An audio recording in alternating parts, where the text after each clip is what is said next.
Assalamualaikum warahmatullahi wabarakatuh. Perkenalkan, saya Alzena Wahyu Kirana, NPM 21124-063.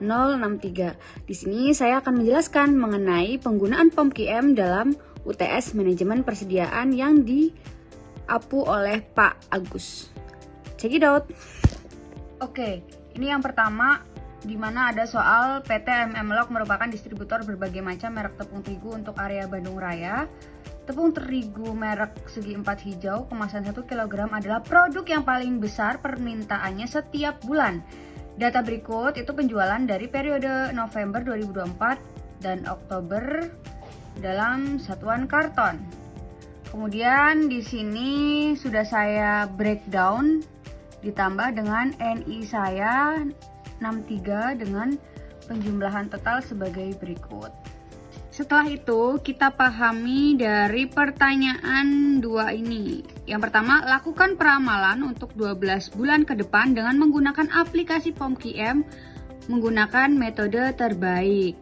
Nah, jumlahkan hasil 12-nya tersebut dan dibulatkan menjadi pecahan. Sesuai dengan PPT Bapak di Supply Chain Management Basic ini ada 5. Tapi saya melakukan 4 perbandingan. Yang pertama ada naive approach, yang kedua moving average, yang ketiga exponential smoothing, dan linear trend.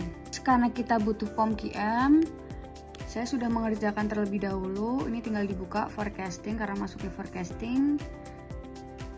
Nah, kita melihat perbandingan dari 4 metode itu tadi. Yang pertama adalah naive method, ya.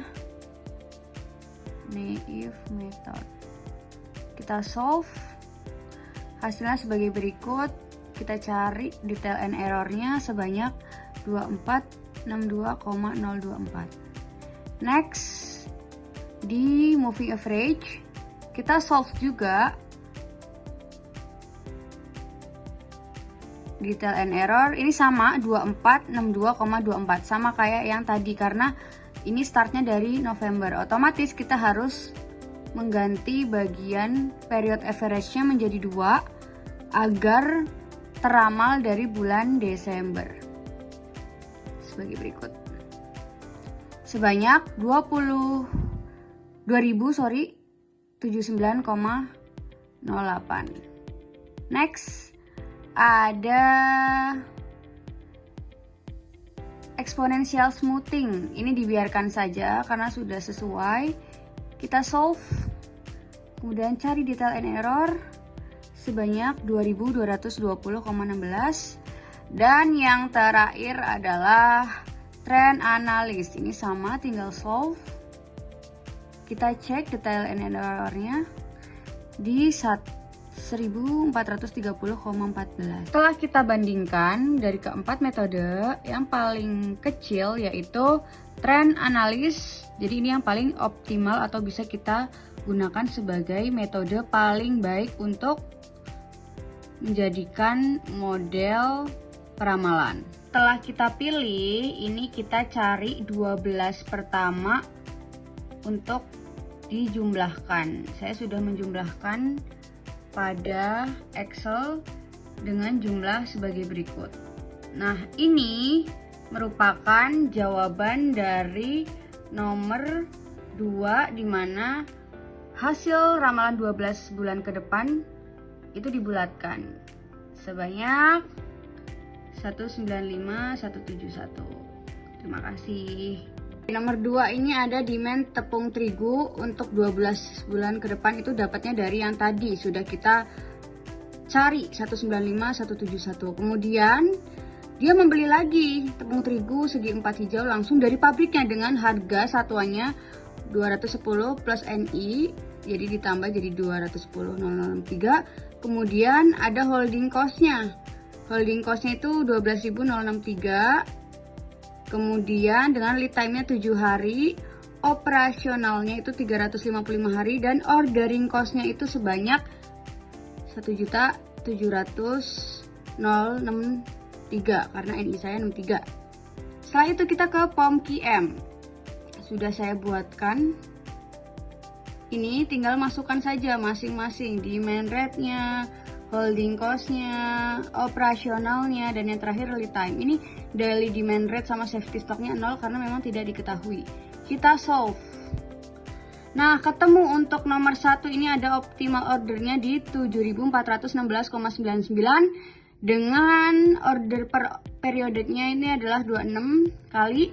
Kemudian dengan annual setupnya itu 4, 47, 35, 560, dan yang terakhir reorder pointnya itu 3.848,44 unit. Nah, kita cari cost curve-nya. Sesuai, ada potongan dari setup cost, kemudian holding cost. Di tengah-tengahnya ini paling optimal pemesanannya, di mana 7.416,99. Jadi yang nomor 1 itu sebagai berikut hasilnya. Kemudian untuk nomor E-nya seperti berikut ini. Selanjutnya ini nomor 3 berupa EOQ with discount, karena di sini ada 7% dan 12% dengan ketentuan sebagai berikut. Nah, detailnya saya buatkan seperti ini. Demand rate-nya sesuai dengan nomor 1 dan 2, kemudian setup ordering-nya sesuai juga, ini juga sama dengan tambahan 75% itu tadi. Nah, ada harga awal 210.0063, kemudian harga kedua ketika diskon 7% di antara 14.500 sampai dengan 28.999, dan yang terakhir P2 yaitu 184855,44. Ini jika pembelian lebih dari 29.000. Nah, kita cari POMQM-nya. Ini menggunakan EOQ with discount. Sudah saya kerjakan juga. Ini kita ke inventory sama open, memilih file nomor 3. Nah, akan tertera sebagai berikut. Semuanya sama kecuali 75% ini karena sudah diskon. Nah, ada tambahan juga karena menggunakan diskon. Harga pertama ini sesuai dengan soal. Kita masukkan saja, kita solve. Nah, untuk nomor 3 yang pertama optimal ordernya di 29.000 dengan annual setup cost-nya sebesar 11441,480. Ketika kita cost curve ini nggak bisa. Memang semuanya tidak bisa dicek secara grafik. Nah, untuk jawabannya nomor 3 itu sebagai berikut. Optimal order di 29.000 dengan annual setupnya di B. Jadi sesuai ya. Saja yang bisa saya jelaskan menggunakan POMQM, mudah-mudahan dapat dipahami dan kita bisa menggunakannya dalam kasus yang nyata atau dalam perusahaan. Saya Alzena Wahikirana, kurang lebihnya mohon maaf. Wassalamualaikum warahmatullahi wabarakatuh.